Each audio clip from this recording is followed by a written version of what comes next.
Factually, we've moved up the table under Liam and are in with a chance of playoff football. We've lost 2 games in 14 and sit seventh in the table, 4 points off six, and with a game in hand.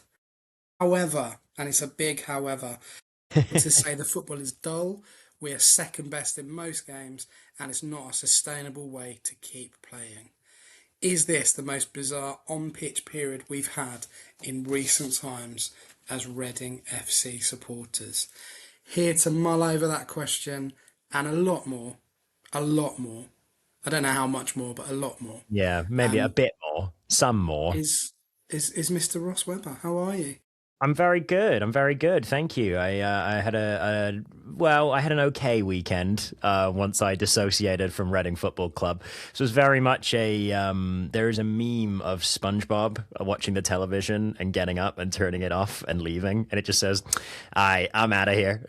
And that's how I felt when the final whistle went in Burslem or wherever else it is. But I will say, we hear a lot about, a cold, windy, muddy, whatever day in Stoke. This was a proper windy, muddy, cold day in Stoke, right? This was a proper Suburb horrible of one. Stoke, yeah. Yeah, It's yeah. well, we're going to get into that. Yeah, yeah. It was what Thank it you as was, and it always. was a week to forget. Well, no, that's not Yeah, true. it We'll get was. into it. Lots to It was. discuss. Thank you as always to ZC Said Films, who remain our only sponsors. Thank you to the Amazons, who are our musical partners. Sure. Yeah, pick a word. they're, Anyway, and they're, then yeah. Siren Brewery, who by this time next week, we should have a code for you all, and we should be able to fully explain what we're doing with them, how we're going to do it, when we're going to do it, what that means for you, readers and listeners, and watchers, viewers. And watchers, yeah. So yeah, we should be good to go. I keep saying Shall I that. give you an update? Because you said watchers there. We are, the last time I checked, 3 now away from our 1,000th subscriber. So again, you could be the 1,000th Isn't this subscriber and win isn't this a absolutely little bit nothing. Go like ahead. scraping the barrel though? Yeah, but like if we're going to scrape the barrel, I want to scrape the barrel professionally, not in a haphazard manner. And I'm scraping this barrel professionally, Ben. But how many have we moved up in a week? 6. Yes, less than that, but but I will say Is it though, an even number between 1 and 6? Uh, it's definitely a number similar to that. No, it did go up a little bit this week. So thank you to everyone who subscribed. You can Yeah, appreciate it. you can share the podcast. One thing that everyone on YouTube is talking about at the moment that helps apparently, is if you watch one video on a channel and then immediately go on to watch another video on the same channel. So obviously I know a lot of you guys watching your pods or whatever, but there are some shorts, and some things on there that you can check out now. Occasionally, very occasionally, I do still make tactics videos, but you know what time's like. It's busy. There So, are sometimes the tactics will be false. There are no tactics. mhm, Um, mhm. Talking of no tactics, we're going to talk about the draw to Port Vale. I said draw to Port Vale. That doesn't make sense. Draw That's at fine. Port Vale. Okay. Does that make sense?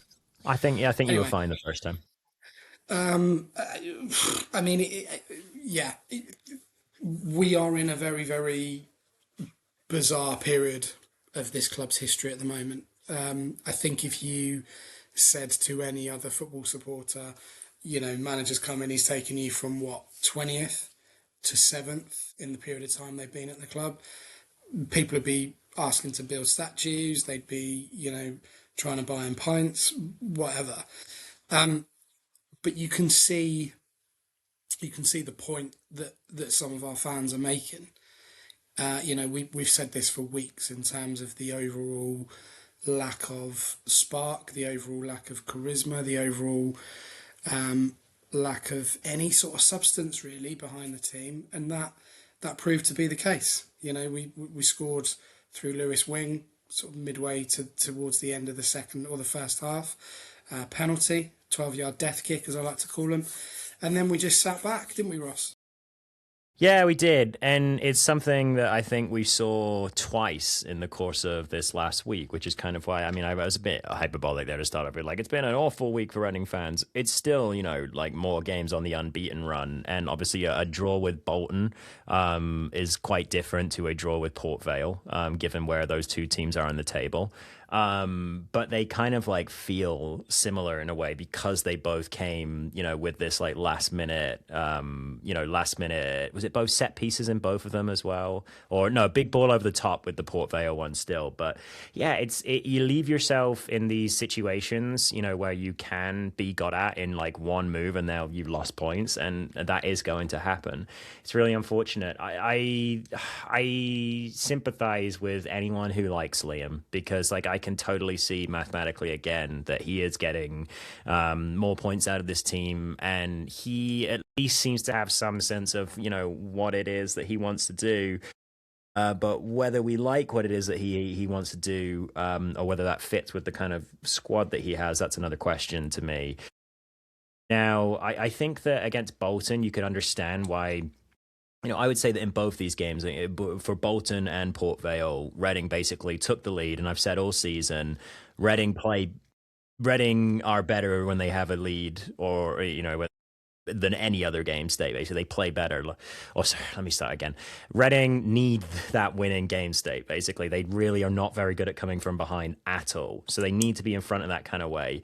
But I just feel that Liam doesn't like to have his team kick on, and go and try and get that second goal. Obviously, it did happen against Wickham, and I think maybe Peterborough we managed to get a kick on and get that second goal against. But it's just not coming consistently enough right now. And I think that part of why Liam is getting some criticism comes down to what is kind of perceived long ball tactics approach. Now, I don't think all long ball tactics are bad. I want to point out, like at the start of this season in the Premier League, everyone was using long ball to beat Liverpool. And like, if it's a good strategy to beat like elite teams, like there are ways in which it can be refined. I think that the way in which Nottingham Forest played last year, as I spoke about last week, was also a great example of kind of like long balls being used to good effect. But in this particular game, Reading played more long balls. They had 57% possession, right? They played over 100 more passes than Port Vale, right? And they had 22 fewer passes in the final third. So it's fine to knock the ball around and do whatever the F you want around the back, but if you can't actually progress the ball and start like moving it around in the final third, you're going to struggle to make chances. And it really fell off in the second period, or the second half here. Sorry, we have periods in America with a lot of our games.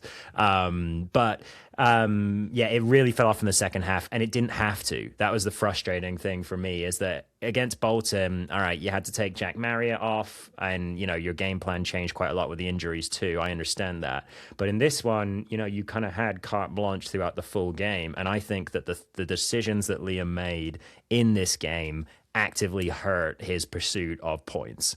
So we can Well, talk about those on a one by one basis, but yeah, where do you want to go? I don't think we need to be honest. I think it's there for everyone to see. We were waiting, weren't we, in the group chat for Port Vale to score, given Yeah. how we were playing in the game, people watching it in various different formats. But the issue really has come with his comments after the game. Now, we had a big discussion around this, and there's an element of protecting your players and supporting them and wanting to be confident and professional, but also to come out and talk about the pitch and talk about Man City. I mean, his exact words were, as you can see, if you walk on the pitch, it's a leveler. I think Man City can come there and it'll be a similar game. Not one Why single does it Reading matter about fan. the pitch if you're kicking the ball up over the like if you're kicking the ball 20 Exactly, yards in the air, the pitch doesn't matter. exactly. And by the way, like And don't get me wrong, you, I do think the pitch affected this game. Like there were a few times where possession literally changed hands because the pitch decided, ball stopping now. But like but it's just both players are excuses. dealing with it. Yeah. You've hit the nail on the head there when you talk about the 100 more passes but 22 less in the final third. You're not going to score goals if you don't get the ball that end of the pitch, are you? They So had 10 shots in the second half and we had it's two. it's it's absolutely ridiculous. And we did a bit of research on this. I say research. You know what my research is like if you've been listening to the pod for a long time. Um, we believe that that was the first time Port Vale have scored a home goal versus a top half team since August, and only their fifth all season home and away. So it's going well. It, It's going really well. And again, they it can't. generated like a good amount of attacking intent against us in the second half. Like you can say whatever you want, Liam, about like the pitch. Why did they manage to generate a good amount of attacking impetus in the second half? Like they generated more non-penalty XG than us in this game, almost double the amount. It frustrates me that the team, like we got a question last week about Jack Marriott FC, and I was like, I don't know, maybe kind of, but like whenever Kelvin comes on now, it's like what is the point? Like I'll get we can get on the Kelvin Ehebachiman soon, but like Well, it the is other just like thing I was going to what say is the about his point? comments, Yeah. he said, and then their goal, it's nothing tactical. It's nothing they did to play through us. It's a corner. It's an aimless ball forward. It's one of them moments. I mean, I don't know. We'll pop the you and I just had this chat. We'll pop the image of the Reading setup when the ball comes over the top for the Port Vale equalizer, and basically what's happened there is Finley Burns is trapped in a one-on-one aerial duel with the guy who is eventually going to make the cross and get it in, and he just gets his body shape all wrong. The attacker gets goal side of him, and it happens at the exact moment that the ball is coming over the top from the goalkeeper. So Reading are caught out in that space in between the left back and the left centre back as an area they've had trouble with for 2 years now. And again, Look we can who's see the goal. chasing the guy crossing the ball. It's your mate Dorset. He'd been on the pitch since the 67th minute. He'd been on the pitch for less than 20 minutes. And You're he looked right. like I'm just he'd been saying you shot can. to pieces already. No, you're right. I'm just saying you can see the moment in this where Finley Burns is the one who mucks up with his markers. But I Yeah. agree. Like again, it's in between the left back and the left centre back, so Dorset should be covering that. Like you see Porty O'Connor make a mistake, and Derek Williams is there right away to cover it up and like and get that ball away. So yeah. That's the thing to do with the pitch. That's the way the team is set up. That's the mentality of the way in which we are being asked to play. And moreover, that's the second time in a week where we've conceded a goal, in 94 plus minutes. Like it's absolutely ridiculous to be in a situation. Yeah, okay. You talk about Bolton, you talk about their league position, you talk about the way they've approached their games this year, but all those people after the game saying, "Well, it's Bolton," like it was expected that that would happen to us. What's the excuse for Port Vale, who are rock bottom? Yeah. They're not far off being relegated. The amount of points they're away from the next team, so it's very very difficult to defend. Well, full stop. It's difficult to defend clearly, but it's difficult to support the very pro Liam voices that are in the fan base. Now, I'm not saying that he should be removed. I don't think they will do anything with him at all this season. I don't think there's any point, quite frankly. If we get playoffs, great. If we don't, it kind of encapsulates what a lot of us, apart from you, Ross, thought we would end up this season. So there isn't really much to be gained from sacking him or removing him now because And I they've don't think brought that him in I for don't his think we're long term close to that. project. I don't think No, we're close but to my that. Just my, to, my worry is that they think he's some sort of solution long term. That's the concern currently, and based on those performances statistically and aesthetically, there is yeah. no way that this football is sustainable. I don't think that the people that put Liam in charge of the club really think about the style of football that is played that much at all. And I mean, Sim kind of said to us yesterday, and I would kind of agree that like you don't really want like your chairman or whatever thinking about football and what kind of football he wants to play and things like that. But I do still think that clubs a little less now because I think that coaches have these styles stamped into their brains, but like clubs have these styles of play that they want to play in. Like if I think about any kind of Barcelona team, we're going to go for a possession heavy. If it's a Man U team, there's going to be wide play and counter attacking football, and things like that.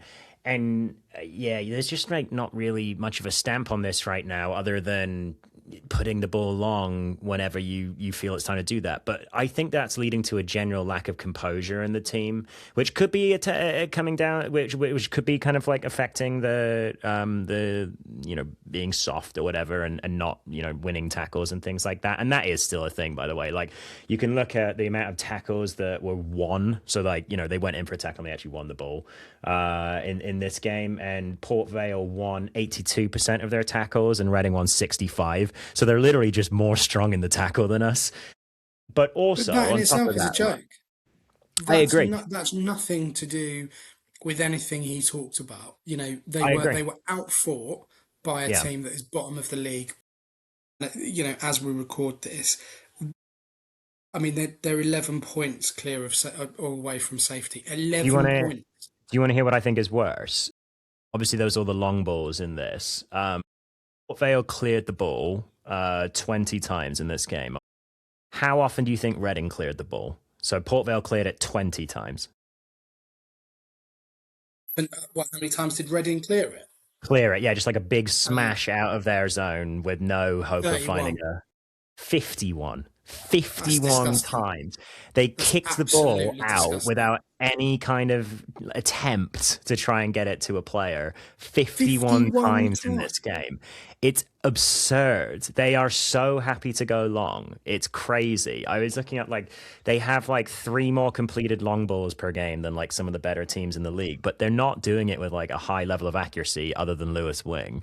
I'm literally That sweating as you're saying that. I I'm know. actually Wing to rubbing my hands. Marriott Wing to Marriott is the game plan at the moment. And that is why then whenever Kelvin Ehibachiman comes on, Reading immediately become a much worse team, and they suddenly have to scrap for every last point that they're going for at that point. But this, So yeah. this goes back to particularly what I've said over the course of the season, is that these players are so much better than that. So Stylistically and much better. tactically and capability wise, they're so much better than smashing the ball away 51 times. Well, and I I mean, just don't that's get it just because absurd. Liam has this very set way in which he wants his midfield to work, in which he has 2 defensive and 2 attacking midfielders in the sort of box midfield. And again, this is something that it's worked at times. It's a bit dated now, but it's worked at times. But if you're kicking the ball over the top of the midfield every single time, then it doesn't matter. The thing that in this play where we lose the game or tie the game against Port Vale, we are chasing a long ball forward.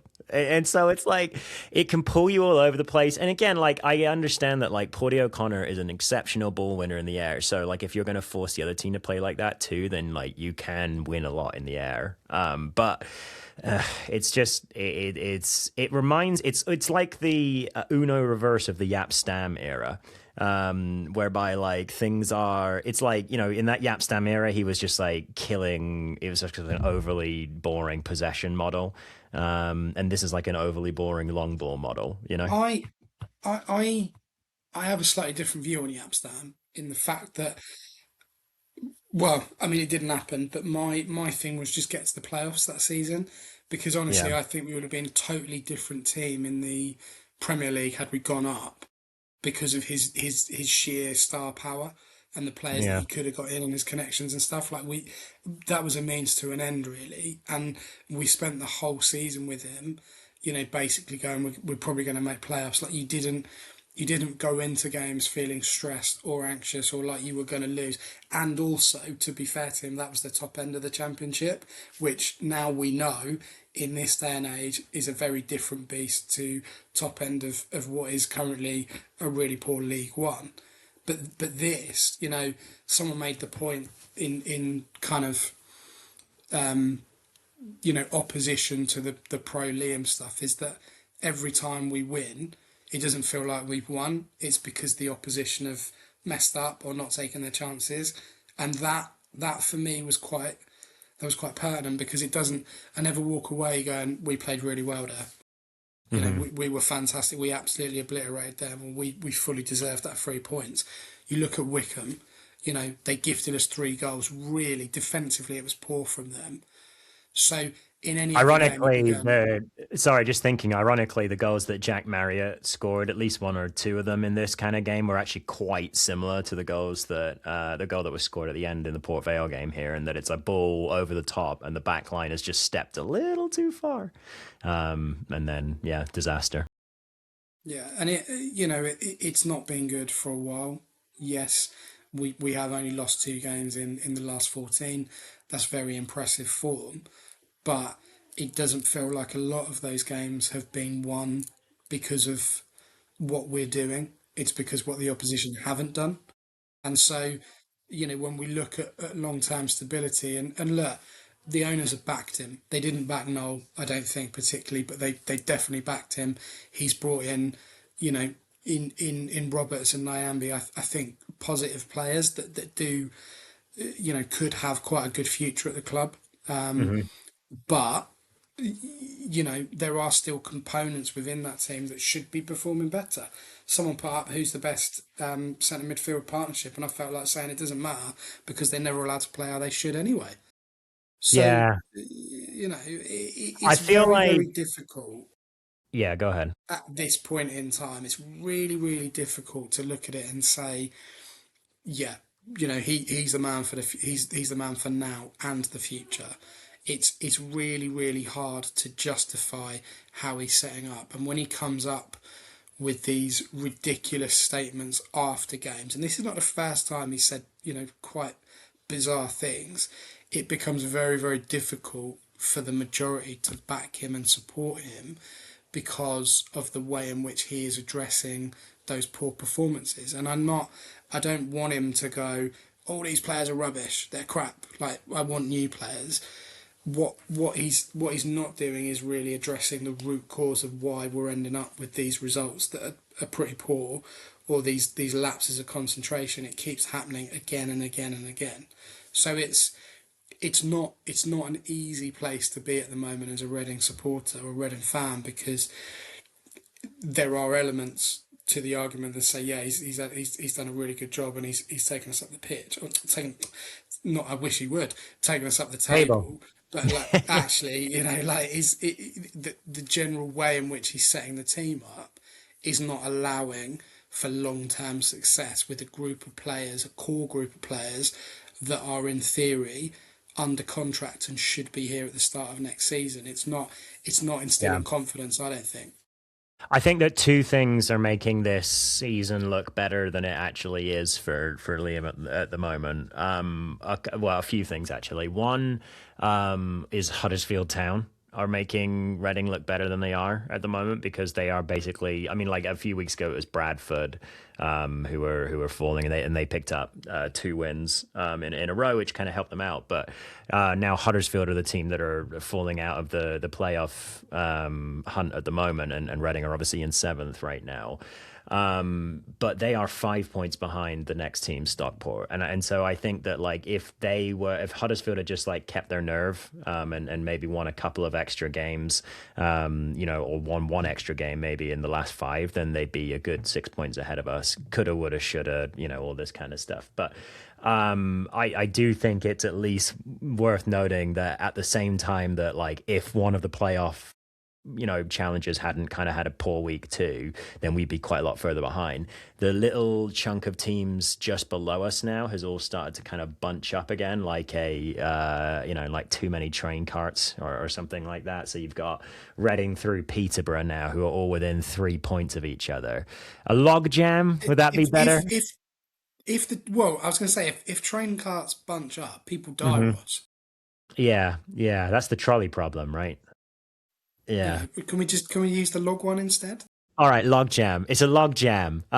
That's what's going on. And I think that it is like, actually, to be honest, like from the teams I've seen this year, Reading probably fit into this bracket: Stevenage, Wickham, Luton, Plymouth, Peterborough, right? Better than they do in the bracket of like Huddersfield, Stockport, Bradford, Cardiff, and Lincoln this year, which is kind of interesting. Obviously, I wanted to kind of go looking at some stats this week for long ball stuff. That was those stats that I dropped on you earlier this pod. But just to kind of give an idea on the stats around the playoff run, Opta analysts who are they're pretty good. They kind of put out some. Well, no, let me put it this way: they're really great website, really interesting data, and data is what you make of it and what story you tell with it. So interpret it, see what you like. But in any case, they have predicted Reading to finish seventh, approximately 1 point behind Huddersfield, which, and they've basically given us a 23% chance of making the playoffs right now. Yeah, So when it's 1 point behind, I'd much I rather would it was focus. 12 I know what you mean. I because know what you mean. I would focus more on the 23% number. Like, does that sound about right to you? It's kind of like a 1 in 4 chance that Reading make the playoffs. I can see both scenarios where we do sneak in. Uh, Huddersfield are really bad.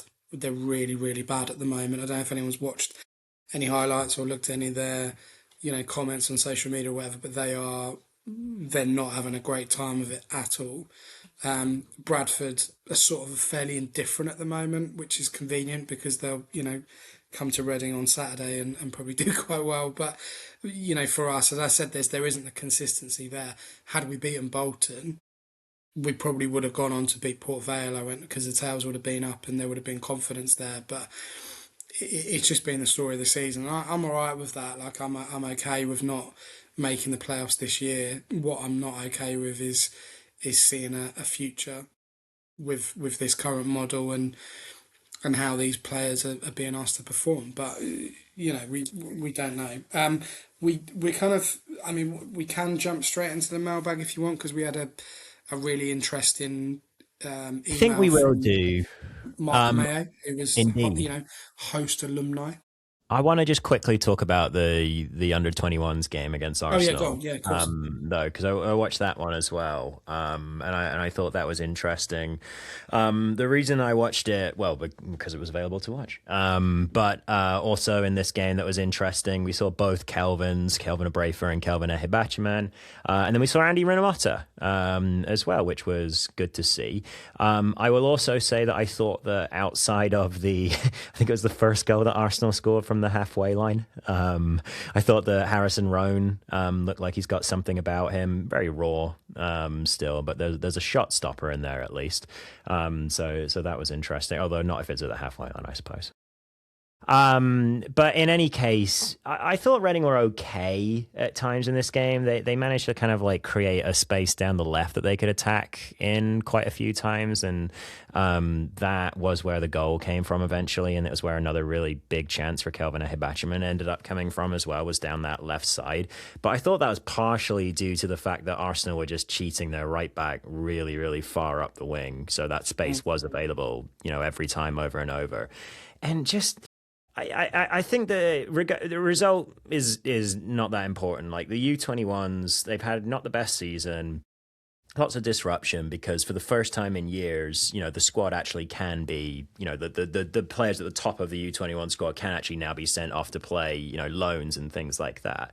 So in this particular game, we saw these Kelvins and we saw Rinomhota, and you'll see rehabbing players all the time. I thought Rinomhota looked fine. Like he looked fit. And that was the best thing I can kind of say about it. He didn't do anything that really thrilled me in this game, but also, he looked fit, and so like that's good to see that he could, maybe join the first team again sometime in the next little while. We'll see what happens.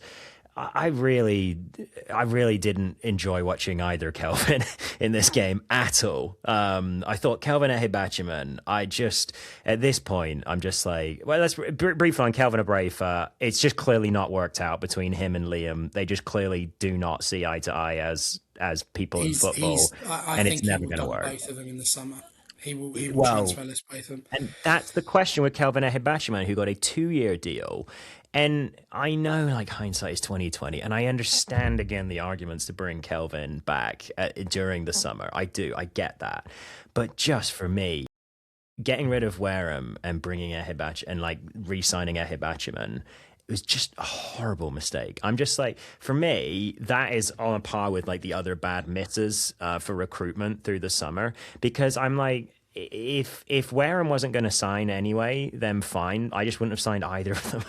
Like I would have gone and got something else. I think Kelvin Ehibachiman has shown you who he is, and he's not got the attitude to succeed at this level of football because he thinks that he should be higher up. He doesn't have the ability for that, and he doesn't have the attitude for the lower level. So he was playing in this U21 game last night, constantly just like yelling at other players around him, yelling at like these teammates and things like that, not happy with the ref. And I'm like, you're playing in a U21 game. And like he got an assist. Like I'm not going to say that he didn't do anything in this game, but then he missed his like one-on-one chance that was again, against the goalie. He just kicked it wide, didn't even make the goalie make a save.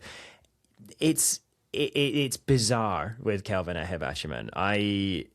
He has this like obvious skill that means that he able to at times like do some really good things in the team, but I think he's never scored more than 5 in a season, and I just don't think that's going to change. Like I just don't think he has the attitude for it, unfortunately. I just think it smacks of a bit of desperation from the club, and it was like, it's better the devil we know in terms of bringing him back in. Like I really like, I wanted it to work out. Last night I would agree with you. I think that was a particularly bad all-round attitude of performance. You made the point earlier in the pod about when he comes on, we're a worse team. 100%. I agree with that. We're carrying too many players at the moment that just aren't up to the level that we need them to be. I think he would dump both Kelvins, or he'd make them available for long-term loans, or try and get some money out of them. I mean, it's difficult. It's really, really hard because there isn't a style of play with the with the first team. When it was with Sellers, you could see those youth teams were trying to play the way that he wanted the first team to play, and it was really evident. And there was a really nice thread, and Noel Hunt was buying into that as one of the youth coaches there. So now it's all shot to pieces. Really, the under-21s have been decimated in a lot of respects because those players have gone out on loan. I think that's important. I really, really do, but it leaves them pretty short. The only team really that's been consistent is the under-18s, who have got some really nice players in. But where's the pathway for them to get to under-21 football, and then potentially knocking on the door in the summer? So I think really it's got to be root and branch this year. I really, really do. And I think I said this last week on the playing stuff.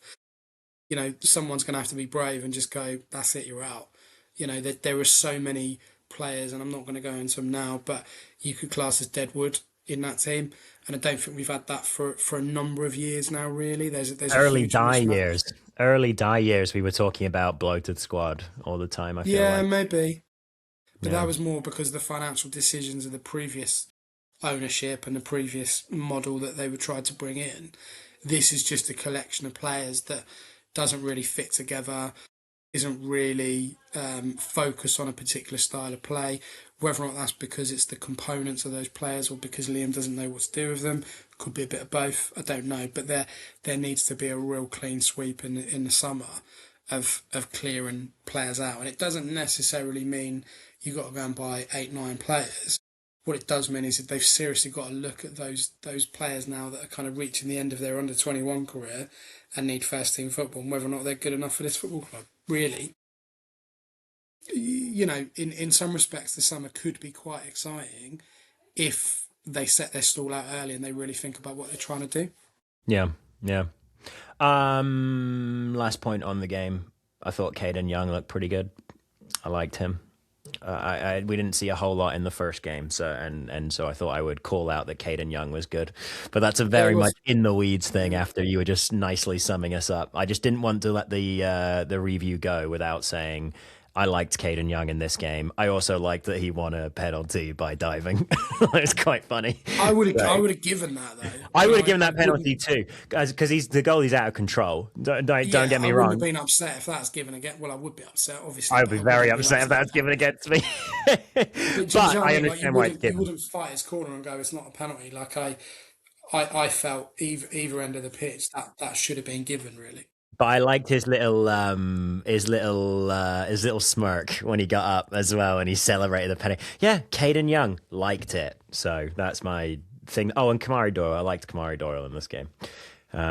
Cool. Let's move on.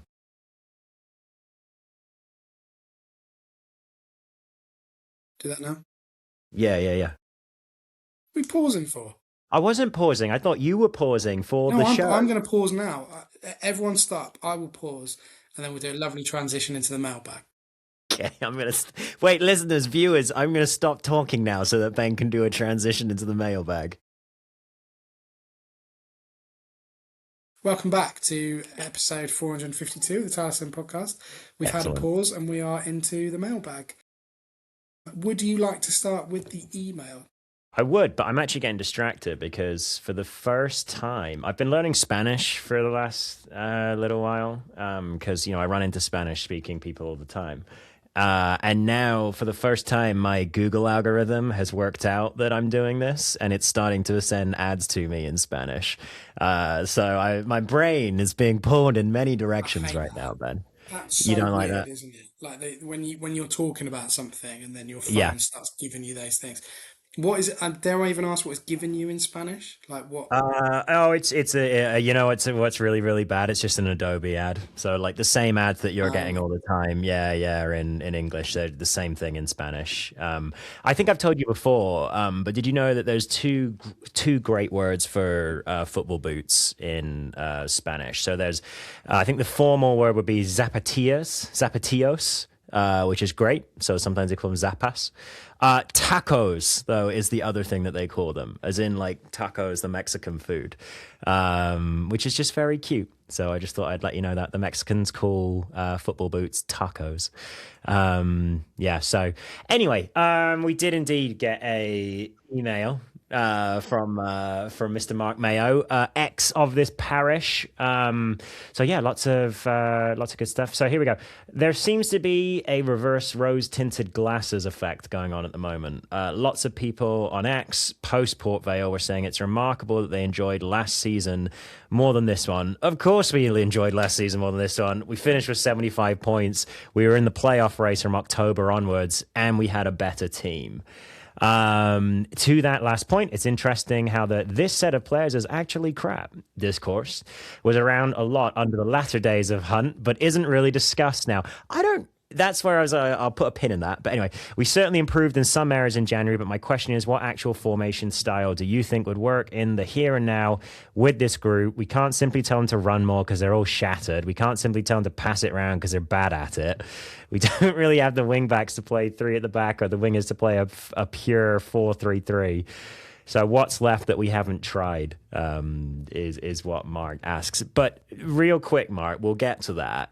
I think now, Ben, is kind of a good time to sort of do that lineup like for like. comparison that Okay, we talked fine. about. So Yeah, yeah. the 0-0 against Birmingham. Well, so hang on. Let's set this up.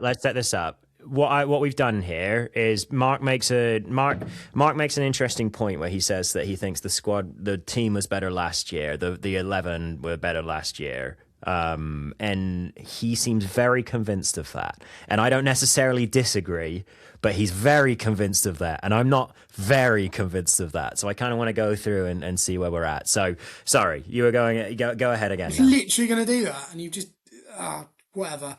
Right. So Sorry. on the 22nd of February last year,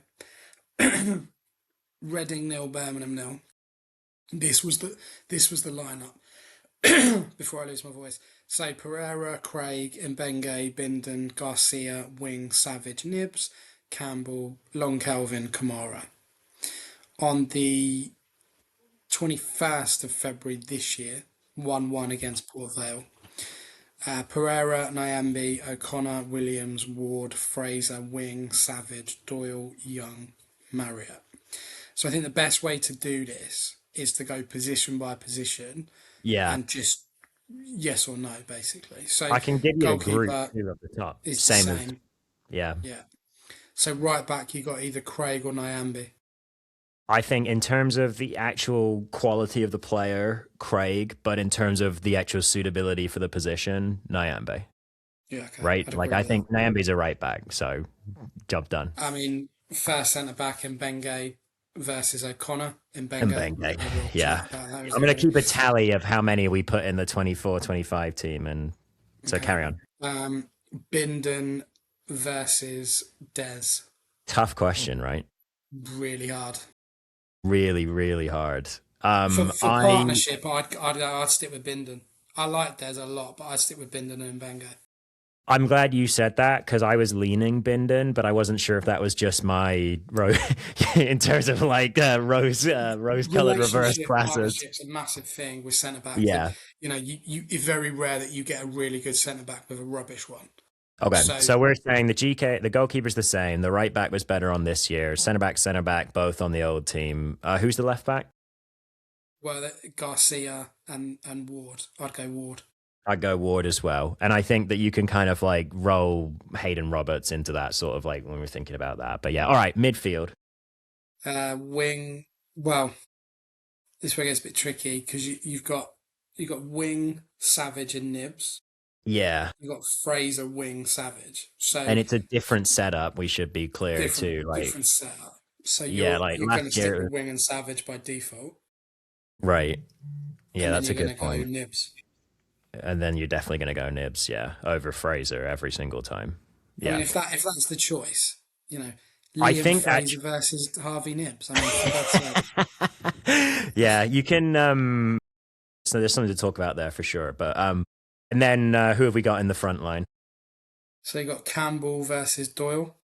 Doyle, for me, easy. That's more of a choice for you. I, Doyle every time. mm, Doyle. I think it's difficult. I don't think that's difficult. See, I, this is. I, Go ahead. I would look at them and go, anybody else would be fantastic. I Yeah. don't rate Doyle. I don't like Doyle really. But based on these two, I would go Doyle. Yeah. Okay. Um, Yeah. Go ahead. left wing, you've got Kamara or Young.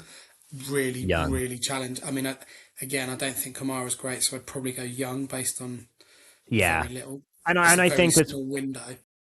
yeah. I'm trying to think as well of like the players who, like might have played in that, or, who are close to that team as well. Because like when I think like Caden Young played in this particular game, but it's also a role that like, Randall Williams has played in, Daniel Chirwa has played in, Paddy Lane's played on the left.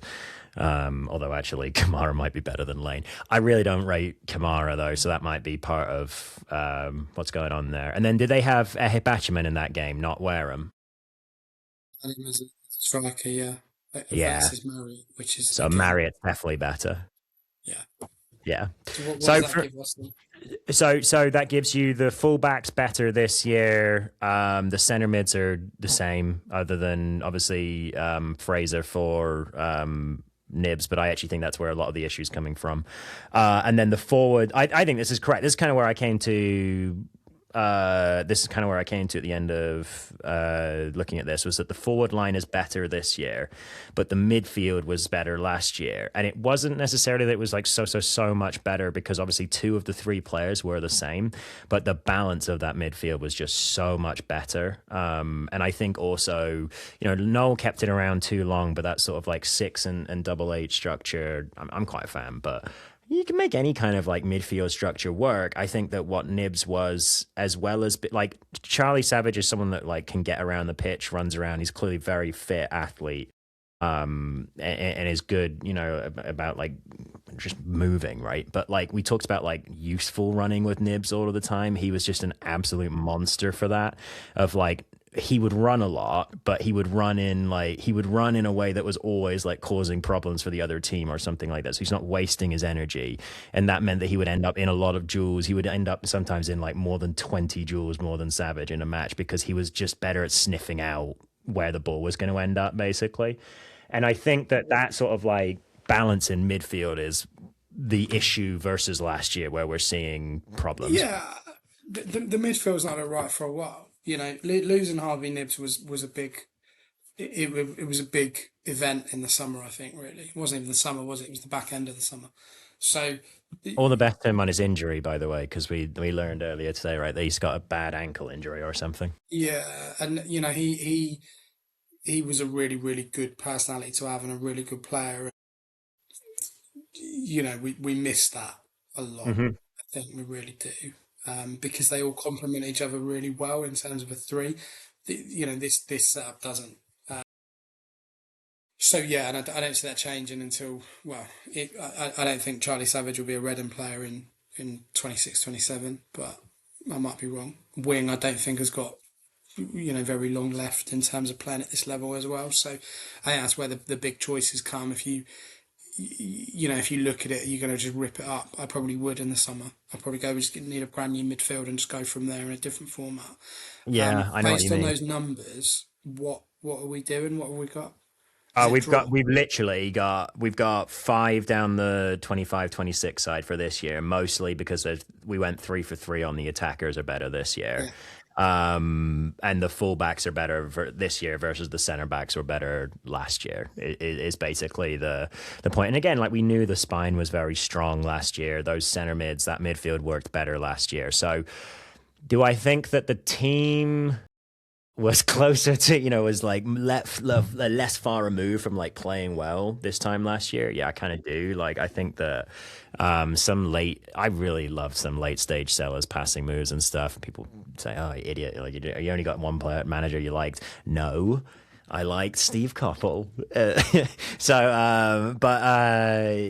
Yeah, like it is just like right now, like the midfield balance is really the issue for me. And like Liam is directly responsible for that. Yeeting the ball away 51 times against bottom of the table Port Vale is a lack of composure unto itself, really. It just reminds me of when like you're coaching a youth game and the kids go down 2 or 3 goals early and they just completely lose any like belief in themselves that they can win, and they just like ship 3 or 4 very quickly. It just reminds me of that. So yeah, we didn't really answer Mark's question about like what the best way to play with this team would be. I think it's probably some sort of 4-4-2 that has Will Keane and Jack Marriott up top and just tries to create chances for Hayden Roberts to cross in for those two players. Like the early attacking option is to go over the top and try and hit, Jack Marriott with the ball over the top. But if that doesn't work, then you try and build a move that creates a header or a crossed finish for Will Keane.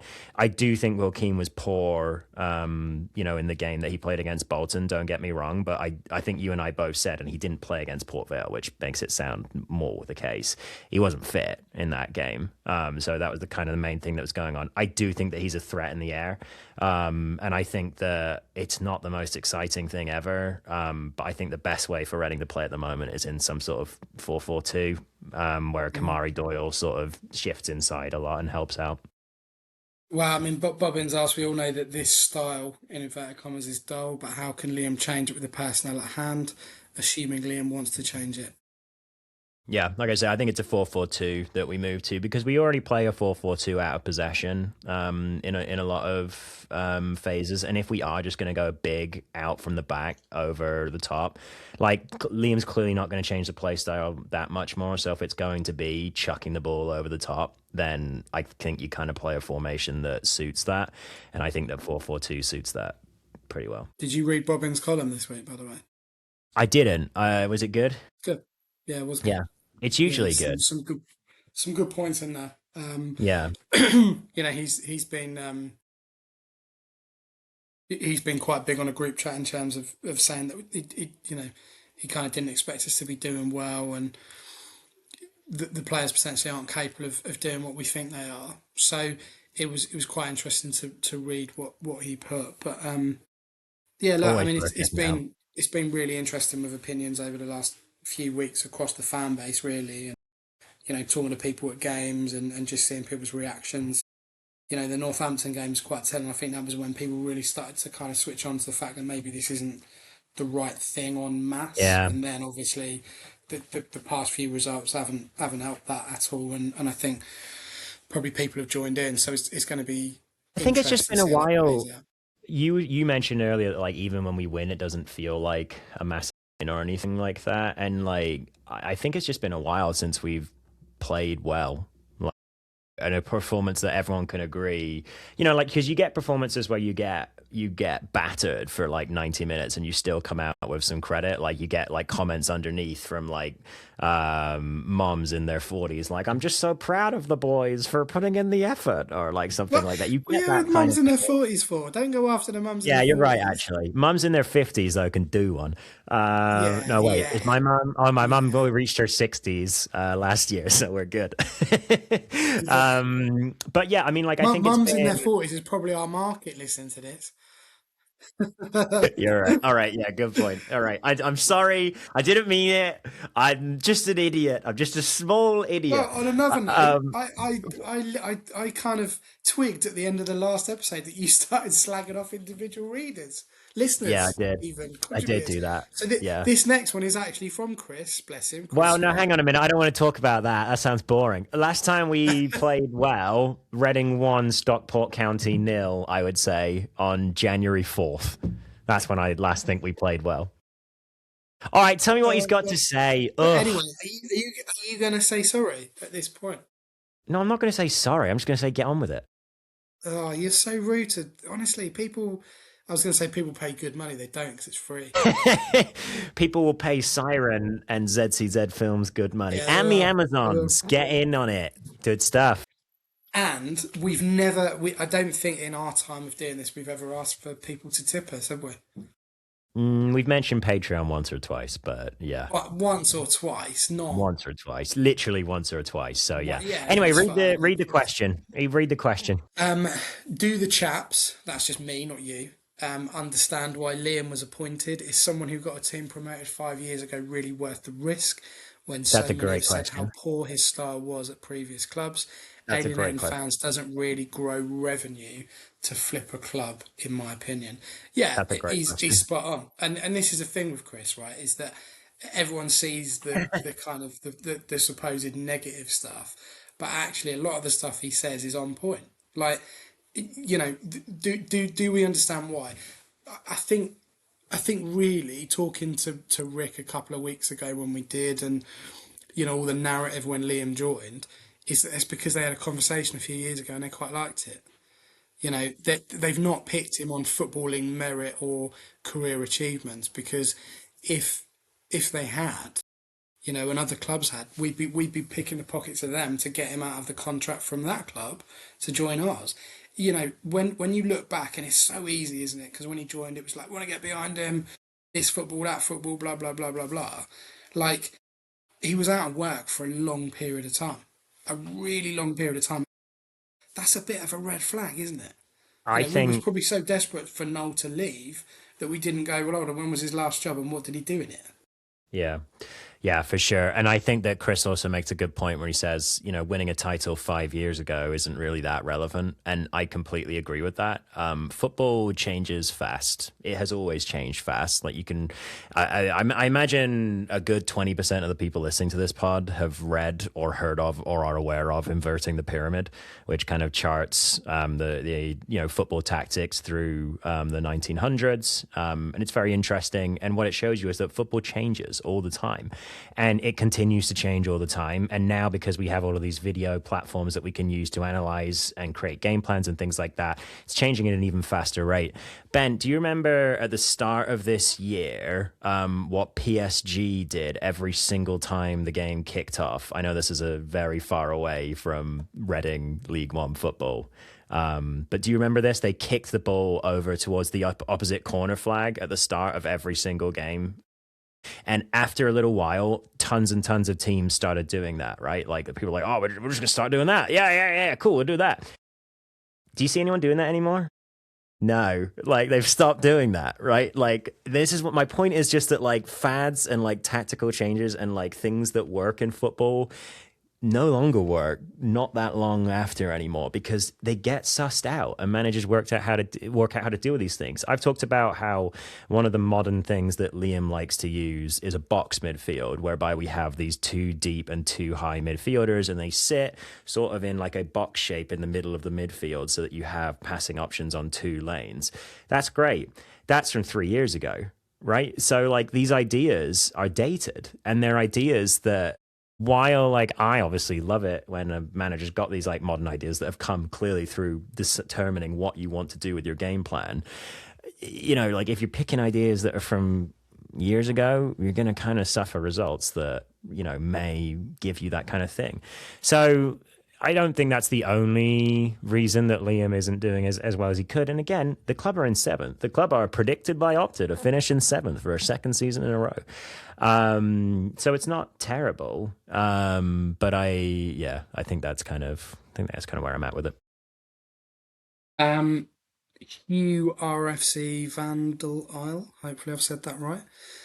Do Reading fans just enjoy being miserable? Seen a lot of this is the worst football ever discourse, but outside of promotion winning managers, who has actually got us playing consistent, entertaining football in the 21st century? I don't think Reading fans enjoy being miserable. I think my opinion on Reading fans is that at the core, there's a lot of people that really understand football and really understand, the mechanics of football and what that looks like. I mean, you know, everyone will probably front to some extent on social media, and people write things that they'd never normally say and all the rest of it. But potentially, I think there is a real, as I said sort of earlier on in the pod, that there's a real issue with Reading fans at the moment in terms of how they should be feeling about the team. The facts are we're seventh. Ross is saying we're 23% likely to get in the playoffs. I'm saying likely, because that's what we need to go off. But the football is generally rubbish, and I guess the question is who's got us playing consistent, entertaining football in the 21st century is a good point. I mean, there were Yeah. times when we played really good football under Jose. I was going to say there were some Pauno good times. I remember the game It was. against Blackburn when we scored in the first like 20 seconds or something like that. But again, like you wonder with that one, like if that's just like a season kind of like this one, whereby Jack Marriott is propelling this season for Reading. Jack Marriott has scored a third of Reading's goals. Jaden Wareham only 2 goals behind him, by the way. Honestly, you're obsessed with him.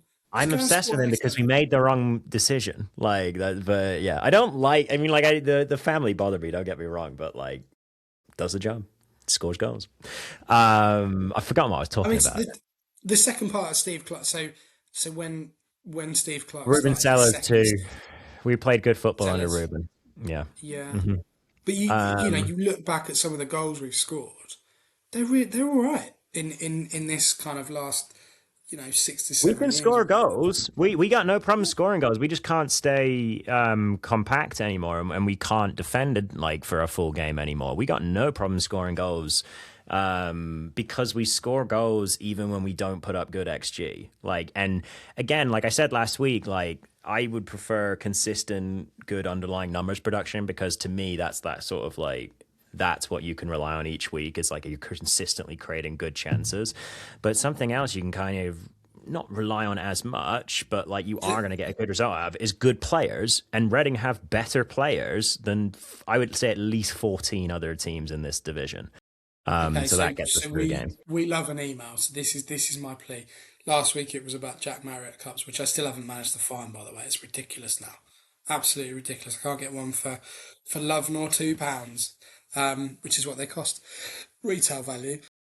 Send us an email with the best manager that we've had in the last 10 years. So go all the way back to 2016. No, wait, let's In do your 20. opinion, Let's do 20. Let's do 20 years because 10 years, let's do 20 years. I think anyone after Koppel.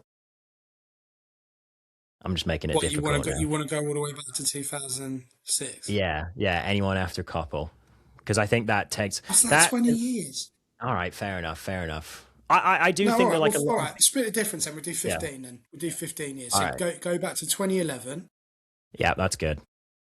and let us know from 2011 who the best manager that you have experienced at Reading Football Club is and why. Okay. Yep. I think Don't yeah. just write Jose Gomez because that's not going to give us anything to talk about. Ruben Sellers, sexy, done. Yeah, whatever. It doesn't matter. But just tell us. Just let us know. So from 2011, let us know who the best manager is that you've seen since. Yeah. No, Yeah. in between. You know what I mean? I look forward to Sam receiving a lot Richards. of Steve Clark's and a lot of Ruben Sellers answers in the next But that's fine. week. That's what it's all about, isn't it? No, You it's know, good. It's a someone good might answer. pop Yeah. up and go, I don't know, yaps that. I don't know. They might. They might not. Possible.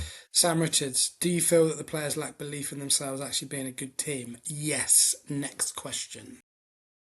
Yeah, to a degree. Like again, like I'd like to know what it is that means that we win fewer of our tackles than the opposition, right? Like that's, I guess, belief is one of the intangibles that you could use to kind of describe that, or confidence, or whatever you want to go with. Ted Lasso, isn't it? Yeah, believe, It's like believe. belief. Yeah, To I've an been extent, they can have the belief or conviction to dominate and win games well. The first instinct always seems to be, bloody hell, we're winning here. Let's hold on. Yes, that is correct. And they do need to they need to come up with some sort of like we're one goal up plan that isn't just we sit with our back line 40 fathoms deep and we just clear it out 51 times and we hope for the best. There needs to be some sort of kicking on like game plan beyond just let's score a goal and then shut up shop for sure. Yeah. Um, Aiden, the midfield is crying out for legs, especially in the second half of games. But for Yeah, some reason, Reno still can't. Reno, Rhino. I call him Rhino, but like Rhino still can't get anywhere near the squad. It's a strange one. He yeah. played last night, didn't he? What did you make of his Yeah. performance? Well, I spoke about it a little bit at the start of the episode, but yeah, he did play last night, and I agree also that legs is what we're crying out for in this midfield, but useful running again. Like again, I think Charlie Savage is perfectly capable of running. It's just is he running I to the mean, right place, you know? And is he holding his challenge until the right time, like to stop the guy dribbling past him or something like that. did, Um, did you yeah. actually talk about him at the start of the pod? A little bit, not much though. Only a little God, I bit. was going to say I must have completely switched off then because I didn't Well, I hear. am I don't quite remember you boring. saying anything. Yeah, he Huh? was fine. I like his new haircut since he came Oh, back. I don't. I Uh, can't. Oh, no, oh, you don't no, like it? no, I think it looks no, quite good. No, no. okay. I'm glad that he's playing football because obviously he had a bit of a seemingly a bit of a rough time with it around the holidays. I'm glad that he's playing football. He didn't do anything particularly notable in this match. I thought that he looked fine. He was mostly playing in the build up, so kind of what Liam Fraser would be doing. And yeah, maybe better than Liam Fraser in the future. But he needs to build I fitness, think like we've he. seen. I think Yeah, he's a better player around than Liam Fraser. yeah, sure. I was really pleased to see him on a team sheet last night. Really, Hmm. because I was. We start to think the longer this goes on, will he actually play again for the football club in any capacity? So the fact he did what 70 minutes He ish did a last while, yeah. night, He was out there for a long time. He got a nice like little applause when he came off as good, well, which was good. and Um, that's really important. We you never really want to see players that I mean, you bring in and have been rubbish, and we've had plenty of those over the years, and we've had some. Well, we've still got some this season, quite frankly. But to not feature at all yeah. is horrible. Like that's Mhm. really horrible. Obviously there was stuff with the Cup of Nations where he didn't go, and then there was other bits and pieces. But I was just very concerned that he wouldn't play again. So for his own kind of self esteem and self worth and all the rest of it, I'm really pleased that he was out there last night, and hopefully he can contribute between now and the end of the season in terms of first team. I don't know. Yeah. Yeah, I hope so too. The thing that Rinomata does, or at least has done at previous times in his career, that would make him, quite useful for this team, is that he's been a ball carrier. And it's kind of the thing that he does do from his position. So he would be playing, but we remember Rinomata, obviously. He could play right back. He could play defensive midfield when he was at Reading the first time. But the thing that he does that no one else in our centre mid really does, apart from kind of Kamari Doyle, is that he can dribble. And that he is in higher percentages for sort of like successful dribbles per game and stuff like that. And that has obviously been an issue for Reading Reading. They haven't really had anyone who can dribble through the middle of the field since Mbenge left, and Mbenge would obviously take Reading all the way from their own third to the final third with some of his dribbles out from the back. So part of the reason, like I do agree, and I would be excited to see Rinomhota, at least getting a run out, or at least being fit enough and ready enough to get a run out in the first team, is because he's a runner. And like we've been crying out for that all season, somebody who's comfortable on the ball and can move forward on it.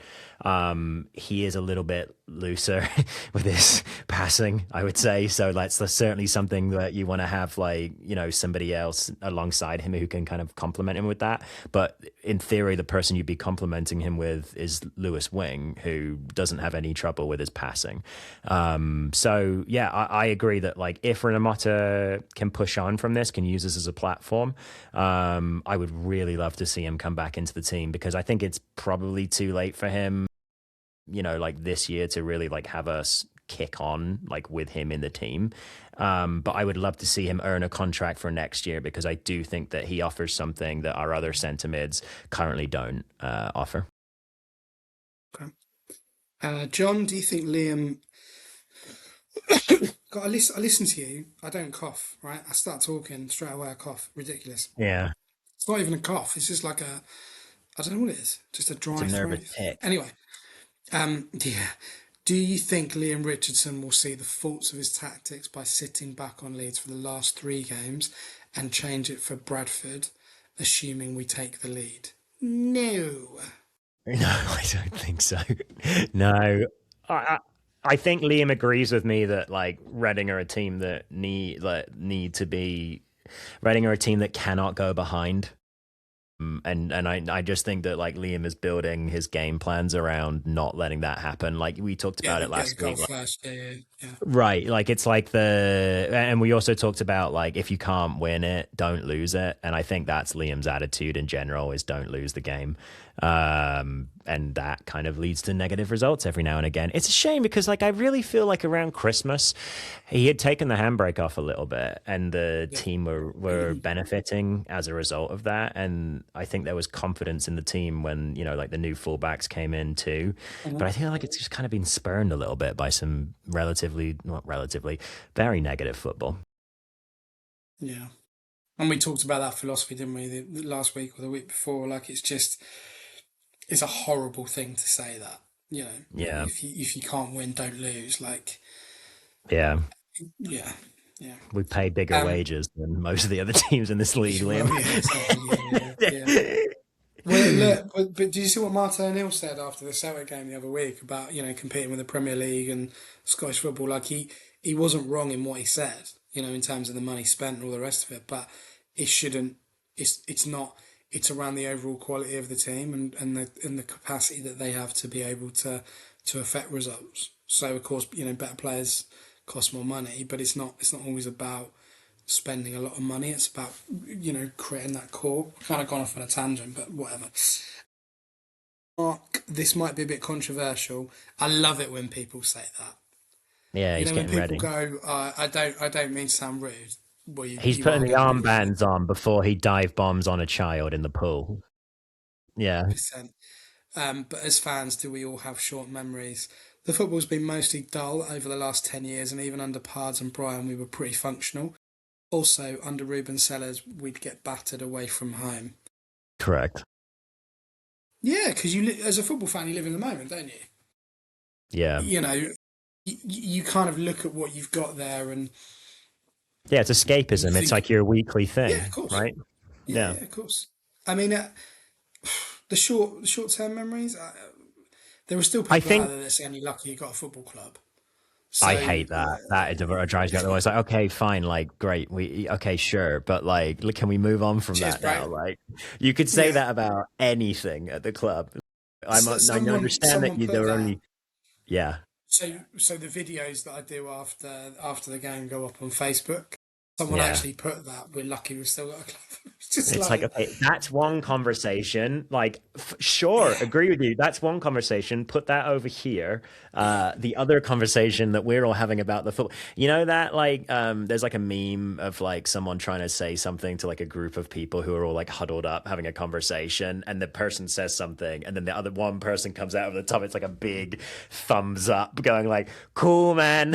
Like that's what I feel every single time someone says, "Oh, we're just lucky to still have a club." Glad that you're still having that argument. We're over here discussing how the team are playing. So, like, join us when you're it's ready. a very outdated view now, and They're that kind right. of Like, because that's the worst thing. All I can say to you is, yeah, you're right. But we've moved on. Like, but that I myth can't. of like, that kind of idea that if Rob Kowick hadn't brought us, no one else would. I just think Yeah, that's baffling to me.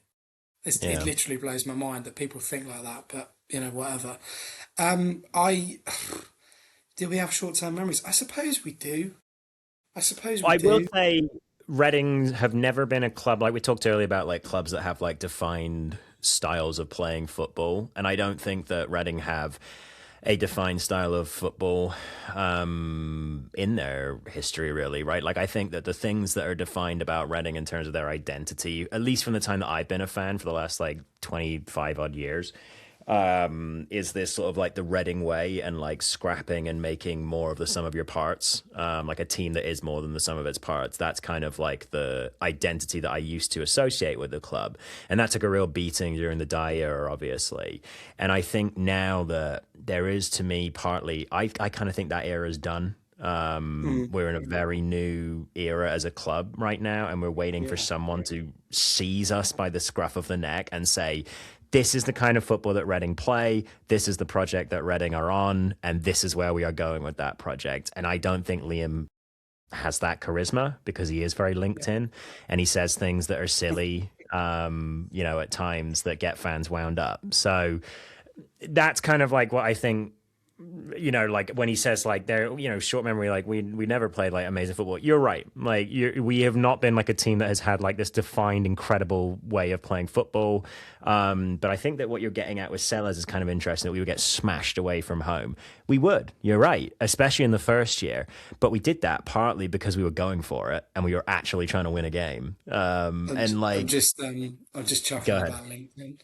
Yeah, But LinkedIn. just All like, about here's LinkedIn. what this 1-1 draw to the bottom of the table team taught me Yeah. about bounce back ability, The club is covered or in project the management. field. This is what it taught me Yeah. about project management or something The like that. field is covered in 1 inch of water. Here is what 1 inch of standing water in your basement means about your business sales. Yeah, it's just like, and Yeah, yeah, it's very it high is, and performance that's the podcast. problem. Yeah.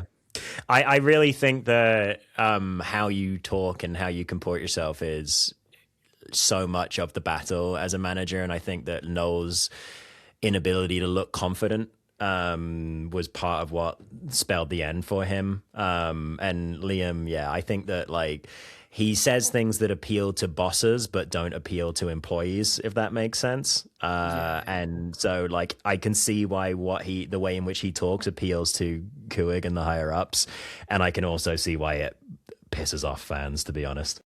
but he talks as if he's aiming his comments at people that don't understand football.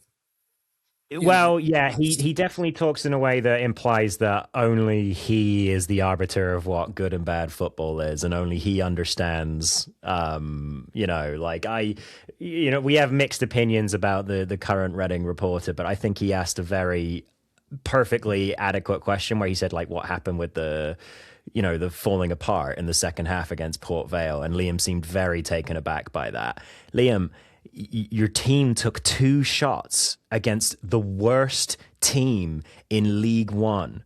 Liam, you can't just say, no, it's fine. You have to actually answer what's going on. Like, this is why fans get upset, because, like, if you do the thing whereby you've decided, right, we're going to go low communication and we're going to just communicate vaguely about things, I'm not going to tell anyone about any injuries or anything, you create this space for people to just project whatever opinion they want onto you. And even if that's not like, that's not fair because that's not what you said, it's being put in your mouth or whatever. If you create a vacuum, you're creating the space for someone else to create noise, right? So I think that the way in which Liam has set out his stall has immediately caused him problems that he is now having to work his way out from. Um, this is currently topping an hour and 15 minutes. Yeah, we're doing good at this. So, as a result of that, and I don't really want to upset anybody, and I know we probably lost listeners because some people tune in for the really highly researched element of the pod, which is the preview. Right. There will be no preview. We do always direct to Ryan's preview, and he's ex of this parish. The official site they are. Obviously Ryan's a good egg. Yeah. He's sort of like that with well, not like that, but more of a hug with TTE. Don't get him upset. Don't get him told off. No, but Yeah. he does a good job. Like we don't have the capacity to get opposition fans on. The club do, and it's a really nice addition to the content. They're doing a good job. Yeah, I Yeah, agree. I it's love nice to hearing hear that. from away fans. We do play Bradford on Saturday, 3 o'clock kickoff. Tickets are still available. My suggestion would be that you either go down to the stadium to buy them if you're trying to get single tickets, or pick up the phone. The website is having quite significant teething problems. I'm sure it will get sorted out at some point, but it's not been massively free flowing on there. So yeah, buy tickets, just don't buy them online, basically. Yeah. Um, Oh, good. Well, you're just like we with one hand. Yeah, you know what? Let me just say this for a very in joke here. Ryan, with one hand we giveth, with the other hand we taketh away. Apparently, I didn't know he was going to do that. but I just it'll be fine. But at the moment, it's like a bin fire, you know. Yeah. And look, these things need tested, and they need to sort these things out, and it's very difficult, you know. I think it's good they changed it, Websites to are be hard. honest. Yeah. But like, it's going to take a while for it to really sink in, and to not have the problems that it has done in this past few days. Anyway, I don't want to talk about ticketing systems anymore. I want to talk about winning on Saturday. Need to win, really. Be a good statement. Get back to winning ways at the South Reading Arena. 3 o'clock kickoff. We've already said that. Nice Saturday game. Weather's getting better. Yeah, that's pretty Should much be a it good for one. episode 452. Yeah, I think so. Be interested to see kind of how Reading respond, if they can respond to this thing. But yeah, I guess I'll be watching to see as well if Rinomhota can make the squad for this particular game, and yeah, if he can come in, maybe for Fraser or just as a sub for the past, the last half hour of the game. Yeah, that's kind of what I'm looking out for. Could be an interesting game. Have a good rest of your week, everybody. By the time you hear this, it'll be Wednesday, so you're halfway there. We will be back. I guess officially, are we got a game next Tuesday? I don't even know. We'll be back at some point. Yeah, we'll be around. Watch us on YouTube, please. Subscribe if you're not subscribed already. It's just right down there. You can see it down there underneath you. Yeah, have a good one. Come on, you Ars.